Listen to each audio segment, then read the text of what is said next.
Alam niyo ba guys, lahat ng nilalaman ng librong ito ay napapanahon kahit naisulat pa to noong 1928. At hindi ito nawawala sa online o kaya sa bookstore.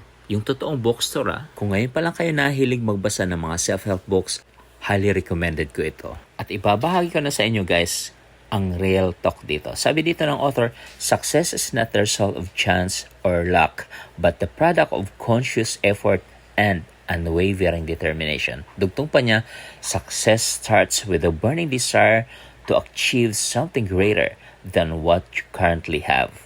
Ulitin ko guys ang librong ito ay hindi nawawala sa market. Nagpapalit-palit lang siya ng cover o ng balat pero nandyan pa rin siya. Idagdag ko lang, persistence is the key to overcoming obstacles and achieving your goals. Ginagarantiya ko sa inyo guys na sulit at hindi kayo magsisi